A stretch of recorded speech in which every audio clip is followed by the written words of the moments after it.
आदा नाब्लाया आंनि न'खरनि थाखाय मावाखै आंनि न'खरनि थाखाय बिथाङा NDF आव साख्रि मावाखै फैसा खामायाखै बिथाङा हारिनि थाखाय खस्थ' लादों बिथाङा हारिनि थाखाय खामानि मावदों हारिनि थाखाय नागारसारदों न'खरनि थाखाय मावाखै माबादिहाय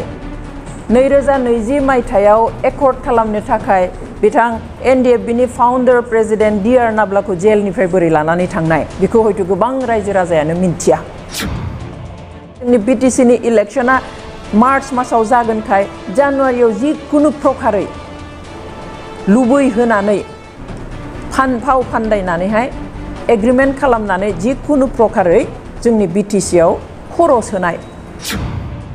आरो बेनो 1 नम्बर सर्त जानांगौमोन NDF जों जेब्ला सुक्ति जायो किन्तु थाङै थुङै जों नुबाय जे NDF आ माने नाम्बार 1 आव थायासै नाम्बार 1 आव थाहैबाय गुबुन संगठना दिनै पिस एकर्ड जानानै जायखौ होनहरदों जे without Ranjan Daimary there cannot be an agreement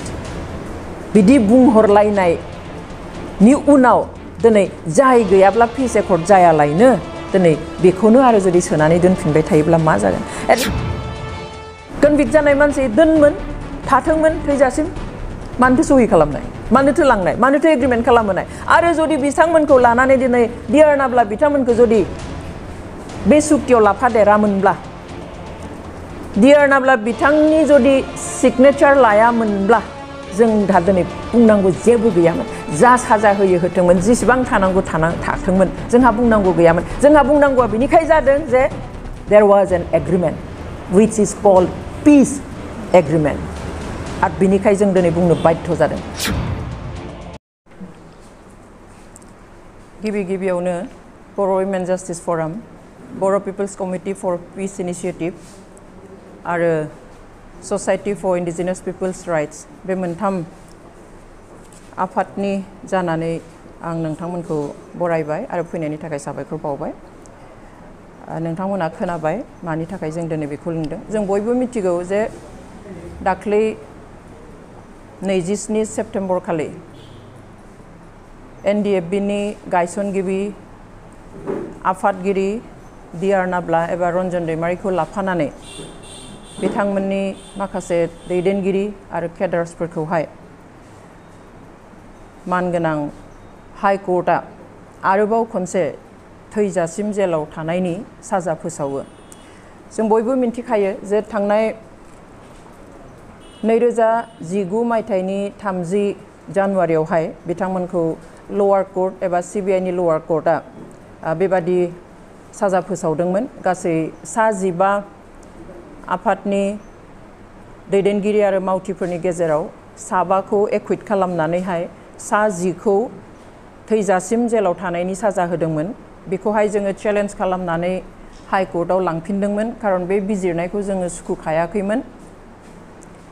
बा जाफुंनाय बादि जों मोनाखैमोन उचित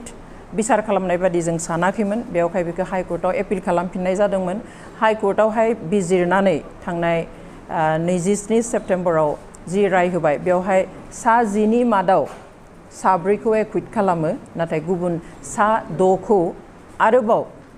लवार कर्टआ जा साजा होनाय बे साजाखौनो बहाल लाखियो एबा थैजासिम जेलाव थानांनायनि साजा फोसावफिनो दा बाथ्राया जाबाय जेब्ला 2019 मायथाइयावहाय लवार कर्ट CBI कर्टआ जेब्ला बे साजाखौ होदोंमोन अब्ला NDF जों सावरायनाया सोलिगासिनो दंमोन पिस एकर्ड जाथ'वाखैमोन एबा सान्थि गोरोबथाया जाथ'वाखैमोन बेनि उनाव साजा होबाय जेलाव थानांबाय जेलाव थानाय समावनो आसाम सोरखार एबा स्टेट सोरखार आरो सेन्ट्रेल सोरखारा बिथांमोनजों एकर्ड खालामो एबा गोरोबथा खालामो गोबाङा बुंनो नागिरो जे कनभिक्ट जानाया बेखौ बियो आयेननि गेजेरजोंनो थांथारगोन अब्ला बेबो मोनसे सोंलु एबा आयेनाव बेबो दोङो जे कनभिक्टेड मानसिजों एबा कनभिक्ट जानाय मानसिजों सोरखारा खुनु खामानि मावनो हाया थ' कनभिक्ट जानाय मानसिजों माबादिहाय 2020 मायथाइनि 27 जानुवारियाव बोरैहाय गोजोन गोरोबथाखौ खालामखो अब्ला पिस एकर्डनि गोजोन गोरोबथानि ओंथिया बहा थाखो दिनै NDF हाथियार लानानै जि सोमावसारनाय बर' हारिनि मोनथाय गांनाय उखैनायखौ सुफुंनो थाखाय नासयनाय नाख्रेबजानाय सोबख'जानाय बेफोरनिफ्राय उदां खालामनो थाखाय बे सोमावसारनायखौ सोरखारा एक्नलेज खालामदों स्वीकार खालामदों खालामनानै बुंदों जे बिसोरो गुबुन टेररिस्ट संगठन बादि नङा जे बिसोर गावसोरनि मोनथाय दङ बेनिखाय बेबादि आखायाव हाथियार लानानै बेबादि खुद्रिखांदों आरो बेनिखायनो एक्नलेज खालामनानै सोरखाराबो सिज फायार खालामदों आरो एनडिएफ बेनिफ्रायबो सिज फायार खालामदों बेनि उनावहाय सावरायनाया जागायजेननो थाखाय सावरायनायखौ लांनो थाखाय इन्टारलकिउटर एपइन्टमेन्ट होदों अब्ला बिनि उनावहाय सावराय फैनानै जेब्ला एकर्डआ जायो अब्ला बे एकर्डखौ खालामनायनि उनाव जायफोरनि सोमावसारनायखौ एक्नलेज खालामनानै स्वीकार खालामनानैहाय बिथांमोनजों एकर्ड खालामबाय अब्ला बिथांमोनखौ आरो जेलाव दोनफिननायनि बाथ्राया बहा थाखो दिनै जों बेखौ बुंनो सानो जों साननो बाध्य जादों जे दिनै जि कर्टफोर दङ हाई कर्टआनो जा लवार कर्टआनो जा बेफोरो पलिटिक्सनि बारगा नङा जों सानदोंमोन उदाङै बिसार खालामनो हायो नाथाय जों जि नुबाय उदांथि गैया बेयावहाय पलिटिकेल इन्टारफेरेन्स जायो राजखान्थियारि बेयावहाय आखाइ फोलावनानै बेयाव खामानि मावहरो आरो जों बेखौ बेल' नङा नोंथांमोना हयथ' मिन्थिया जानो हागौ बा जोंनि रायजो राजाया मिन्थिया जानो हागौ जे माबादिहाय 2020 मायथाइयाव एकर्ड खालामनो थाखाय बिथां एनडिएफ बिनि फाउन्डार प्रेसिडेन्ट डिआर नाब्लाखौ जेलनिफ्राय बोरै लानानै थांनाय बेखौ हयथ' गोबां रायजो राजायानो मिन्थिया बेयावबो ओइखालि जुदि सोरखारा इन्टारफेरेन्स खालामामोनब्ला सोरखारा गोहो बाहायामोनब्ला मालाबाबो कनभिक्टेड मानसि सासेखौ बिदि लांनो हायामोन आरो जुदि बेयाव बिदि खालामनो हाबायब्ला नैबेयाव आफ्टार एकर्ड मानो सोरखारा बेयावहाय गावसोरनि हट इच्छा मोनसे दिन्थिनो हायासै 2020 मायथाइयाव सोरखारा हरखाब आंखौ 21 जानुवारि खालि फन खालामनानै बुंहरबाय तपन डेका आईबीनि जइन्ट डिरेक्टर बे समावहाय जे अंजलि তোমালোকৰ এডভোকেটক কোৱা ৰঞ্জনৰ কাৰণে বেল ফাইল কৰিব লাগে মই আগতেই কৈছো ৰঞ্জনৰ অবিহনে চুক্তি নহয় रन्जन गैयाब्ला बे सुक्तिया जानो हाया बेवहाय आं बेखौ खालाममारबाय नोंसोर इमिडिएट नोंसोरनि एडभोकेटखौ बुंदो बेल फाइल खालामनांगौ कोर्टआव आं जोंनि एडभोकेटखौ बुंहरबाय ओइखालि जोंनि एडभोकेटआ गुवाहाटीयाव गैयामोन कार्बि आंलंआव थांदोंमोन बेनि उनाव बै समनि चिफ मिनिस्टार सनवालनि सर्बानन्द सनवाल बिथांनि लिगेल एडभाइजार शान्तनु भरालिया फन खालामलायना बुंबाय बायद' हुनकाले करक आं होनबाय जोंनि एडभोकेटआ गुवाहाटीयाव गैया जिखि जाया ओइखालि बिथाङा हराव सफैबाय एडभोकेटआ बिनि अखानायै बिथाङा होनबाय आं दिनै सम लानांगोन बेल पेटिशनखौ आङो बानायनो नांगोन स' 22 तारिखआव बेखौ बिथाङा प्रिपेयार खालामनो थाखाय सम लाबाय जोंनि एडभोकेटआ 23 तारिखआव एबा 23 जानुवारियावहाय बेखौ कोर्टआव साबमिट खालामबाय बेल पिटिशनखौहाय बिनि उनाव 24 जानुवारि 24 जानुवारियावहाय हियारिं उथिबाय फुं बाहागोआवनो हाई कोर्टआ बुंबाय जों बेल होनो हाया सोरखारा जुदि माबाफोर लेखाफोर हरोब्ला सोरखारा जुदि माबाफोर बुंहरोब्ला इन्सट्राक्शन होयोब्लासो जोङो बेल होनो हागोन होननानै बेनिखाय दिनैनि थाखाय बे हियारिंखौ बेयावनो फोजोबनाय जाबाय फैगौ समबार खालि आरो हियारिं लाफिननाय जागोन बेनि उनाव बे खुरांखौ आंखौ खोन्थाहरबाय एडभोकेटआ जे নহ'ल बेल टु सरकारे बोले किबा कागज पत्र দিব লাগিব सरकारे बोले किबा इन्सट्राक्शन দিব লাগিব তেতিয়াহে হ'ব सोरखारा इन्सट्राक्शन हरबासो जागोन आं लोगो लोगो आईबीनि जइन्ट डिरेक्टर तपन डेकाखौ फन खालामबाय जे এনেকুৱা কথা बेल নহ'ल আপোনালোকে बोले किबा कागज দিব লাগে हेतु दिलेহে হ'ব बे बागदाव खांबाय आं सोमबारলৈ पिसुवाले सोमबारলৈ आको हियारिंটো হ'ব बे सोमबारे केই तारिख आं बाय 27 एटुটো নহ'ব 27 तारिखे আমি কামটো কৰিম বুলিয়েই ভাবিছো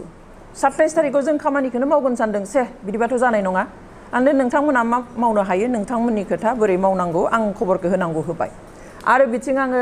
चिफ मिनिस्टारनि आसामनि चिफ मिनिस्टारनि लिगेल एडभाइजार शान्तनु भरालिनिबो एखे आं रादाबखौ हरबाय बिदि सोरखारनिफ्राय जुदि माबा मोनसे इन्सट्राक्शन फैयाब्ला बेल होआ होनबाय नंगौ नामा जों माबा मोनसे खालामनांगोन बिनि उनाव बिपिएफनि गोबां लिडारफोर आदा नाब्लामोनखौ लोगो हमनो थाखाय जेलाव थांनो फैदोंमोन ओइखालि आंखौबो लिंहरबाय जेलाव नोंथाङाबो फैनांगौ होननानै आंबो थांबाय स' 1 बाजिनिफ्राय 3 बाजिसिम आं जेल सिङाव फनखौ बाहेरायाव दोननानै लांनो मोना गारियाव दोननानै आं जेल सिङाव दङ जेलनिफ्राय 3 बाजियाव जेब्ला ओंखारनानै आं फैनानै आंनि फनखौ लाबाय आखायाव नुबाय जे गोबां मिस कल आइबि तपन देखा बिथांनिफ्राय आरो CM नि लिगेल एडभाइजार सान्तनु भरालीनिफ्राय आं सान्तनु भराली बिथांखौ सिगाङाव कल खालामबाय अब्ला बिथाङा होनबाय रन्जन दैमारि बिथाङा जेलनिफ्राय ओंखारनो गोसो गैया नामा नोंथांमोना जोंखौ मानो इगनर खालामदों आंनो मानो बेबादि बुंदों अब्ला होनबाय नोंथाङाबो फन दैखाङाखै जों बेसेबां फन खालामदों नोंसिनि एडभकेटआबो फन दैखाङाखै बेसेबां जों कल खालामदों आं होनबाय एडभकेटआ सानाव फन हमनो असुबिदा खारन बिथाङा कोर्टआव दङ साइलेन्टआव दोनो बिसोरो कोर्टआव थानायाव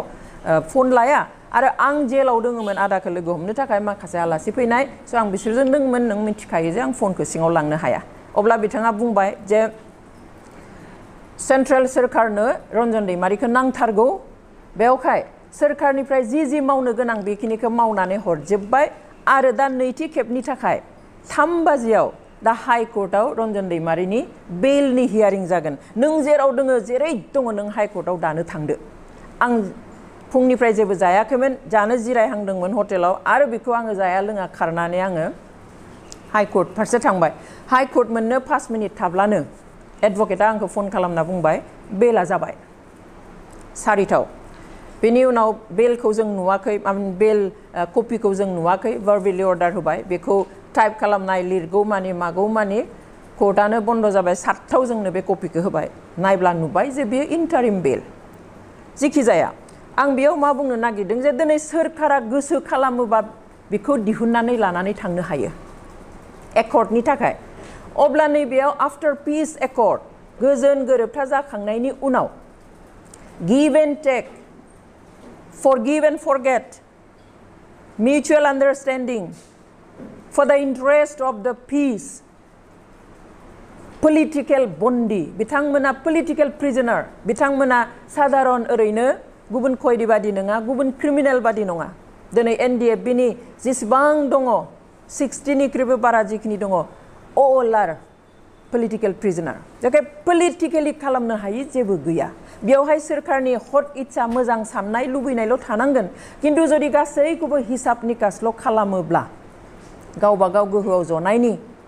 माबेखौबा लानायनि लायिनि मोननायनि मोनिनि खहा जानायनि जायनि जुदि हिसाब खालामोब्ला मालाबाबो बेयो पलिटिकेल इच्छाखौ दिन्थिनाय जाया एबा राजखान्थियारि जिथु मोजां दिन्थिनांगौ बेखौ दिन्थिनायखौ जोङो मालाबाबो मोननो हानाय नङा आरो बे केसाव बेनो जादों दिनै आरो बिदिबो जाबावदों जे जों मिन्थिनायाव सासे मानसिनि हियारिंखौ मोनसे केसनि हियारिंखौ सानसेयाव खनसेल' लानो हायो माबोरै ओइखालि खननै लानो हाखो सेन्ट्रेल सोरखारा बुंहरबाय नालाय स्टेट गभर्नमेन्टआ लुबैबाय नालाय सासे मानसिनि बेल हियारिंखौ 24 जानुवारियाव 2020 नि 24 जानुवारियाव खननै लानो हाबाय बेबोथ' आयेन बेरेखा बिनिख्रुइ आरो इन्टारेस्टिंआ जाबाय अखानायै 25 January 4th Saturday holiday court बन्द ओइखालि मा खालामखो चिफ मिनिस्टारनि लिगेल एडभाइजार सान्तनु भरालीया गावनो कोर्टआव जोंजों दंफैयो 2 बाजिसिम कोर्ट बन्द नाथाय कोर्टनि तालाखौ खेवहोनानै न'निफ्राय जाजखौ लानानै फैनानै आदानि बेल बन्द लादों मोनसे बेल बन्दखौ CBI निखौ जाजनि न'आव थांनानै बेल बन्द लाहोदों आरो माखासेखौहाय बन्द कोर्टखौ ताला खेवहोनानै जाजखौ न'निफ्राय लानानै फैनानैहाय मा खालामदों बेल होहोदों स' government can do everything they can do everything if they want बिसोर लुबैब्ला गासैखौबो खालामनो हायो बन्द दिनाव सोरखारि चिफ मिनिस्टारनि लिगेल एडभाइजारा कोर्टआव थाफैलायनानै जोंनाव फट' दङ बिथाङा जोंजों 2टासिम थादों बिथाङा ओरैबो होनबावदों जे जों गोसो खामब्लाथ' बेफोरखौ बेल लायालासिनो लांनोबो हायो बेबादिबो होनबावदों बिथाङा आं जेब्ला होनदों जे बिथाङा बाग्लायबाय दे 1था जाबाय 1.5था जाबाय 2था जाबाय जायाबो जाया अब्ला आं होनदों सोनो इजि सान्तनु किन्तु दिहुननो बेसेबां गोब्राब नाय होनदों नाय जोंथ' इच्छा खालामोब्ला सोरखार हिसाबै जोङो बेल सेल लायालासिनो लांनो हायो किन्तु मानसिफ्रा गाज्रि बुंगोन बेवहाय जोङो बेल लादों बेबादि खोथाबो बिथाङा ओइखालि बुंदों ओइखालि बे केम्पासाव आंल' गैयामोन जोंनि बेल बन्द लानो थाखायनो 15 जनसोनिबो बारा मानसि थांनाय फुंनि 5टावनो थांदों गामिनिफ्राय थ' बेबादिहाय जोंनि कुइसना बे जे जेखौ इलिगेल होननानै मिथियो बेखौ जुदि सोरखारा इन्टारफेयार खालामनानै सोरखारा आखाइ होनानै जुदि कर्टनि गासैबो खामानिखौ मावहोनो हायोबा नैबेखौ एकर्ड खालामनायनि उनाव मानो हायाखसै बख'नो जों बेखौ खालि रोखा जे दिहुननो गोसो गैया नङाब्ला बेखौ दिहुननो हायि खुनु खोथा गैया दिनै सोरखारा होनाय जिखिनि सर्त कन्डिशन बेखौहाय एनडिएफबिआ मावफुंजोब्बाय जे नोंथांमोना नुब्लाबो नुवाब्लाबो बेखौ बारगेन खालामनो हाला सहि होनांगौ सहि होबाय बेनि उनावहाय हाथियार गथायनांगौ हाथियार गथायबाय आफाद सिफायनांगौ आफाद सिफायबाय केम्प सिफायनांगौ केम्प सिफायबाय गासैबो कन्डिशनखौ सर्तखौ एनडिएफबिआ मानिजोब्बाय फालिजोब्बाय खिन्थु सोरखारा गावसोरनि कन्डिशनखौ फालियाखसै जेब्ला राजखान्थियारि भाबे मोनसे समस्याया समाधान जायो राजखान्थि भाबे गासैखौबो नायनांगोन बेखौ दिनै साधारन क्रिमिनेल बादि नायनानै बिसोरहा केस दङ मा दङ होनब्ला जानाय ना बेफोरखौ मिन्थिखानानैनो सोरखारा सावरायदों हाथियार लानानै जेब्ला ओंखारगोन हाथियार लायाब्लाबो आन्दोलन खालामोब्ला मालाबा मानसि थैनाय मानाय बेफोर जाखायो आनखि डेम'क्रेटिक मुभमेन्टआवबो मानसि थैयो आरो बिसोरनियाथ' आलादा खोथा बेखौ मिन्थिखानानैनो मानि थाखाय खालामाखसै मानि थाखाय बिटिआर एकर्डनि क्लोजआव बिथांमोनखौ जेनेरेल एमनेस्टि होनाय दफाखौ लाखियालासिनो मानो दैखांखो जि दफाखौ एनडिएफबिआ साबमिट खालामनाय चार्टार अफ डिमान्डनि 19 नाम्बाराव दङमोन बेखौ बोरै उथायखो इन्टारलकिटरजों जेब्ला फाइनेल जाहैबायमोन बे दंमोन माब्रै उथायखो तो जों नुयो जे बे फार्स्ट ट्रेक होनाय बेनि उनाव इन्टारिम बेल होनानै दिहुननानै लांनाय बेनि उनावहाय एनडिएफबिफोरखौहाय एसे आन्दोआव दोननानै मेम'रेन्डामखौ बानायनाय मेम'रेन्डाम अफ सेटलमेन्ट जेराव साइन होगोन बेखौ बानायनाय बेफोर गासैबो प्रि प्लानखा जाहाथे एनडिएफबिखौ साप्रेस खालामनानै दोननो हायो सोरखौ सोरबाया जाहाथे गोजौआव थांनो हायो आरो बेयावहाय गोजौनि दिनै आसामनि चिफ मिनिस्टारा गावनि सिमांखौ जाफुंहोनो थाखाय मोनसे सिमां दिनै जोंनि सोरबा सोरबा दैदेनगिरिफ्रा गावबा गावनि सिमांखौ जाफुंहोनो मोनसे सिमां मोनसे राहा लामा बेबादिहाय गासैबो खालामबाय अब्ला हारिनि थाखाय सोर सानगोन गुबुनाथ' सानखाया जोंनि दैदेनगिरिफ्रा सानाब्ला गुबुना बोरै सानगोन जों गासैखौबो नुदों क्लियार दिनै रायजोनि सिगाङाव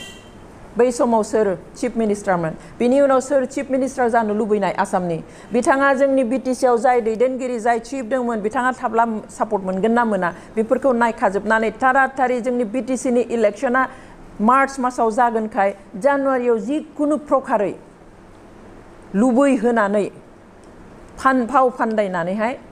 एग्रिमेन्ट खालामनानै जिखुनु प्रकारै जोंनि बिटिसिआव खर' सोनाय बेनिफ्राय जोंनि जि मोननाय बेखौ सिलिंखार खालामनाय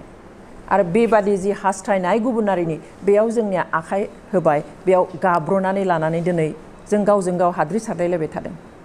दिनै गावजों गाव जोङो असन्तुष्ट मानि थाखाय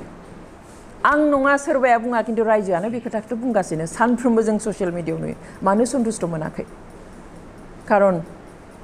बर'आ जि लुबैदोंमोन बे जाफुङाखै दिनै पलिटिकेल सल्युशन जायोब्ला पलिटिकेल क्रिमिनेल्सफ्रा पलिटिकेल प्रिजनार्सफ्रा जेलनिफ्राय गजोबनो नांगौमोन आरो बेनो एक नम्बर सर्त जानांगौमोन एनडिएफबिजों जेब्ला सुक्ति जायो खिन्थु थाङै थुङै जों नुबाय जे एनडिएफबिआ माने नाम्बार वानाव थायासै नाम्बार वानाव थाहैबाय गुबुन संगठना लिड लाहोबाय सोरखौबा आरो बेखौ खालामदों गोजौनिफ्राय डिजाइन मथे खालामदों बे फास्ट ट्रेक होनायनिफ्राय लानानै एकर्ड इलेक्शन बा बेबादिहाय जोंनि 6 शेड्युलनि पावार कार्टेल everything was design well design pre plan खालामखानानै बानायनाय खिन्थु जोंनि मानसिया हमदां हायासै जोंनि मानसिया स्टाडि खालामा जोंनि मानसिया गोथौहै साना जायनि थाखाय दिनै गाब्रनानै सिखांफिननायनि लामा जों नुहुराखै दिनै पिस एकर्ड जानानै जायखौ होनहरदों जे without Ranjan Daimary there cannot be an agreement बिदि बुंहरलायनायनि उनाव दिनै जाय गैयाब्ला पिस एकर्ड जायालायनो दिनै बेखौनो आरो जुदि सोनानै दोनफिनबाय थायोब्ला मा जागोन एटलिस्ट जों रेहाय नागिराखै खालास नागिराखैमोन जों सानदोंमोन एटलिस्ट दिनै लवार कर्टआ जुदि सोरखौबा फासि होयोब्ला हाई कर्टआव थाङोब्ला बेखौ लाइफ होनानै दोनो फासिनिफ्राय रेहाय होनानै लाइफ साजा होयो थैजासिम साजा थ' बेबायदिहाय लाइफ होदोंब्ला अन्तत 12, 14, 10, 15 बेफोरबायदि बोसोरसिम जों बोख्लायगोन सानदोंमोन साजाखौ साजायाथ' मोनखाबाय साजा मोनालासिनोथ' खालास जानायानो जाया दिनै गोबाङा बेयाव थानाया 12 बोसोर 13 बोसोर सोलिगासिनो दङ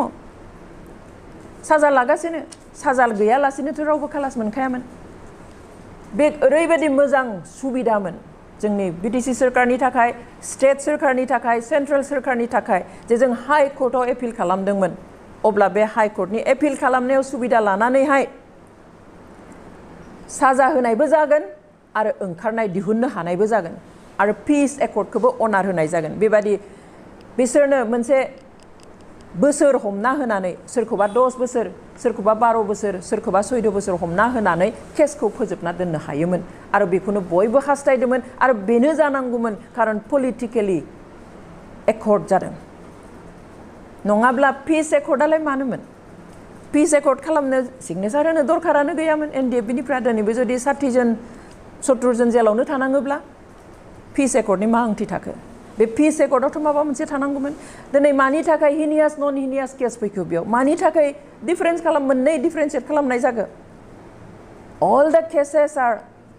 बुंनो थाङोब्ला हाथियार लाना संगठननि बयनिबो केसा हिनियास जाखायो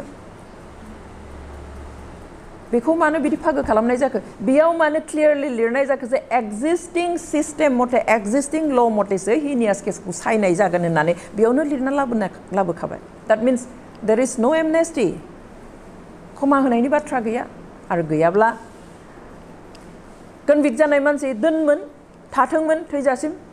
मानोथो सहि खालामनाय मानोथो लांनाय मानोथो एग्रिमेन्ट खालामहोनाय आरो जुदि बिथांमोनखौ लानानै दिनै दियारनाब्ला बिथांमोनखौ जुदि बे सुक्तियाव लाफादेरामोनब्ला दियारनाब्ला बिथांनि जुदि सिगनेचार लायामोनब्ला जों दा दिनै बुंनांगौ जेबो गैयामोन जा साजा होयो होथोंमोन जेसेबां थानांगौ थाथोंमोन जोंहा बुंनांगौ गैयामोन जोंहा बुंनांगौआ बिनिखाय जादों जे there was an agreement which is called peace agreement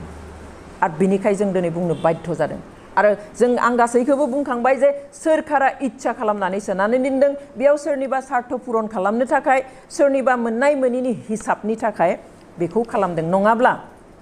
बै समाव सानसेयावनो सासे मानसिनि खननै बेल हियारिं लानाय बन्द दिनाव थाला खेवनानैहाय जेरै न'निफ्राय जाज लाना फैनानै बेल बन्द लानाय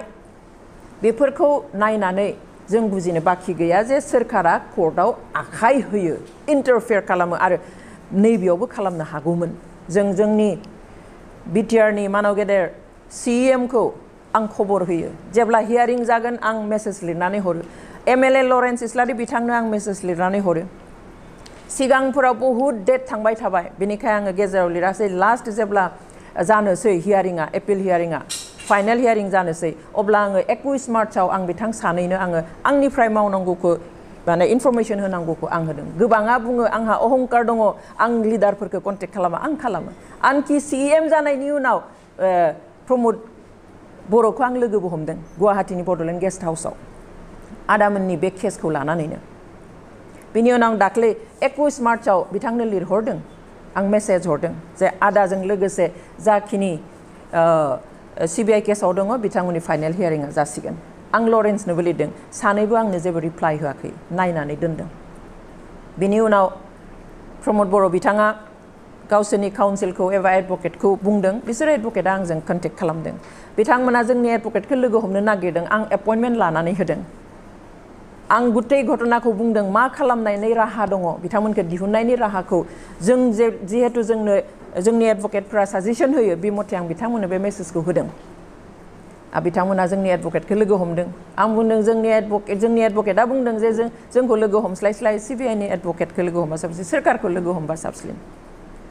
सोरखारा एपइन्टमेन्ट होनाय एडभकेट जेनेरेल दङ बेखौ लोगो हमब्ला साबसिन खारन जोंनि एडभकेटआ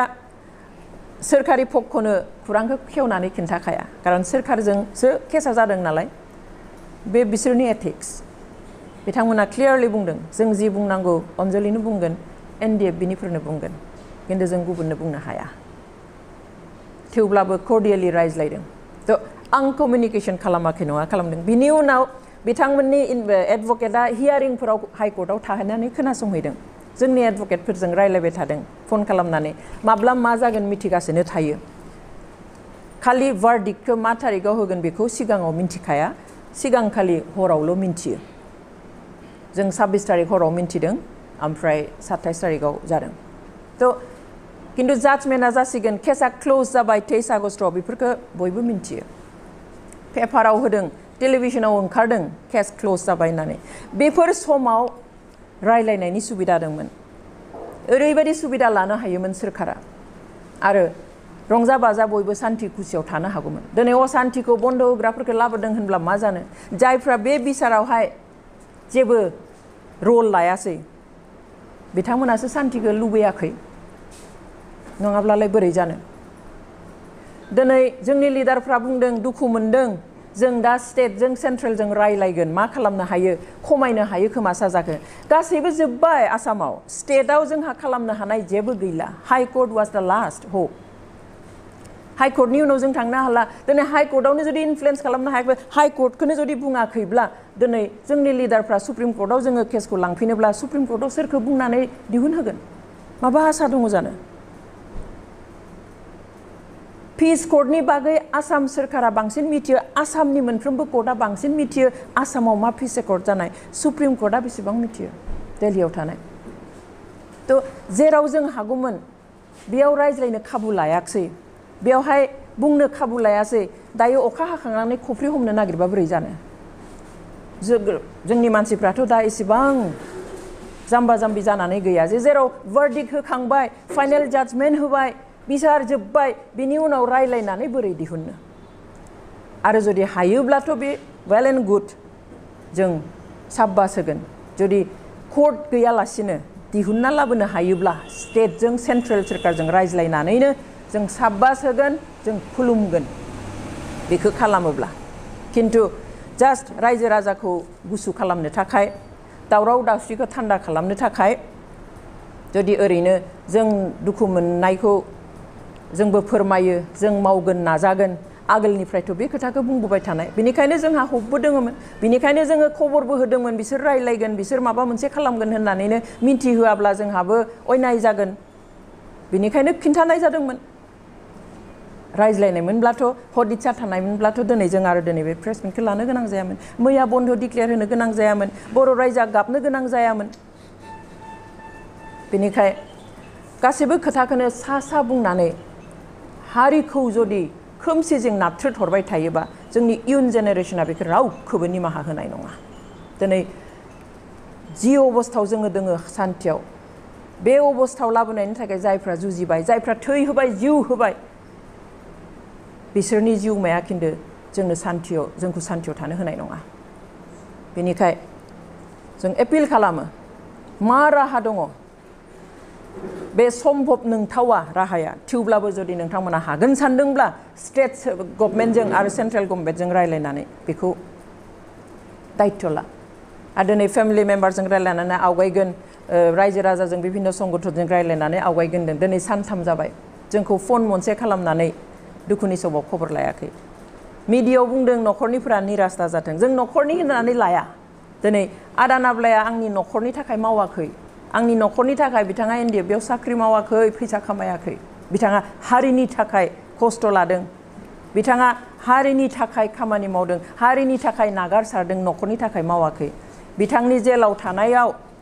दाख्लैनि जि भार्डिक्ट बेयाव बर' हारियासो बांसिन दुखु मोनदों बेवहाय बियो जोंनि फेमिलिनि मेटार नङा जोंनि पार्सनेल मेटार नङा बेखौबो जोंनि दैदेनगिरिफ्रा मिथिना लानाया मोजां थेवब्लाबो जोंखौ मुं लाना बुंनायनि थाखाय साबायखर बावो आरो साबसिन मोनगौमोन जुदि नोंथांमोननो खाबु होनायनि समाव सिगाङावनो जुदि बे बाथ्राफोरखौ सम थानायावनो सेन्ट्रेल आरो स्टेट गभर्नमेन्टजों रायलायनानै बिनि राहा लानायमोनब्ला दिनै जेब्ला सोरखारा गोसो जादों बाहायदों गोसो जादों गारनानै दोनदों बे बिटिआर जि गोरोबथा बे गोरोबथाखौ जोङो मालाबाबो एनडिएफबिनि प्रब्लेम सल्भ खालामनो थाखाय खालामनाय सुक्ति होनना जों बुंनो हाया बर' हारिनि मोन्थायखौ सुफुंनो थाखाय खालामनाय सुक्ति होनना जों बुंनो हाया बे सुक्तिया जाबाय जास्ट सोरखौबा पलिटिकेलि एकमडेट खालामनो थाखाय खालामनाय मोनसे पलिटिकेल एरेन्जमेन्ट एन्ड नाथिं एल्स बेखौ दिनै साफ्रोमबो बर'आ बुजि मोनबाय नङाब्ला जोंनि थाखानाय जिफोर मोन्थाय बेफोरखौ दिनै कार्टेल खालामनानै जोंनि आथिं आखाइ खोमा दानख्लाबनायनि हाबाफारि लानाय नङामोन बे सुक्तिनि गेजेरजों नङाब्ला दिनै जेलाव आरो थाबावनाय नङामोन बे सुक्तिनि गेजेरजों बयबो फैगौमोन दिनै मिन्थियागारा बिथां प्रमद बर' CEM बिथांमोनाबो बुंदोंमोन बे सुक्तिनि गेजेरजों गबाय उनाव बुंबाय गगोन किन्तु दिनै मा जाखो बेनिखाय जों गासैबो सैथोखौ नाजावनानै जोंहा बहा लेप्स जादों बहा गोरोन्थि जादों बेखौ जोङो बुजिलायना लानांगोन सोरबाया गोजौ बिबानाव दङ बिनि थाखाय जोंजों रायलायनो हायि जानाङा जोंजों जिरायनानै बयजोंबो जिरायनानै दा मा सल्युसन खालामनो हायो रायज्लायनो हायो नङाबा किन्तु बे जोंनि आखाइनिफ्राय बे सान्थिया लासै लासै लासै दोरोदलांगोन आरो BTCनि लास्ट जितु थार्ड जितु एग्रिमेन्ट बे एग्रिमेन्टखौ जिखौ आगोलनि एग्रिमेन्टफोरखौ सान्थि एग्रिमेन्ट होनाखै बेखौसो होनदोंबा बे सान्थि एग्रिमेन्टआनो बयनिख्रुइ असान्थि एग्रिमेन्ट जानायनि लामायाव बेबायदि जाहैगोन बेवहाय आं खावलायो जायफोरनि आखायाव गोहो दङ माबा मोनसे मावनो थाखाय बिथांमोना जाहाथे बेखौ मावनानै थारैनो नंगुबै सान्थिखौ लाबोनो नाजायो आं पार्टनि मोनसे पावार दङ बे मोननै अपसननि गेजेराव माबाफोर नोंथांमोना इनिसिएटिभ बा बिदि आपिल खालामगासिनो बेनि जाजमेन्ट कपिया मैयासो ओंखारदों दा बेखौहाय जोंनि हार्ड कपिखौ मैया बेलासिसिमबो मोनाखैमोन दिनैसो बुधय मोनगोन ओरैनो अनलाइन आपल'ड जाबाय थ' जोंनि एडभकेट सानैया सिनियर एडभकेट आरो मानस सरनिया बिथाङा स्टाडि खालामग्रोगोन माबेयाव बिथांमोना माबे पइन्टआवहाय बे जाजमेन्टखौ होखो बेखौ नायनानै जोङो बिथांमोनजों जिरायगोन बिनिफ्राय जोङो बिथांमोननि एडभाइस मथे जों आवगायगोन आरो प्रेसिडेन्टनिफ्राय मार्सि बिनाया बियो गासैबो जोबनायनि उनाव फैयो बुधय जे सुप्रिम कर्टआवबो जेब्ला जाया अब्लासो माने प्रेसिडेन्टनिफ्राय मार्सि बिनायनि खोथाया फैयो दा बेयावथ' जोंहा मार्सि बिनांगौनि खोथाबो नङामोन गभर्नमेन्टआ एसे इनिसिएटिभ लायोब्लानो गासैबो जागौमोन जाथारनांगौमोन कारन पानिशमेन्ट मोननांगौआबो मोनखाबाय गोबां बोसोर बिथांमोना ओंखायनो नायगोन जोङो मा खालामनो हायो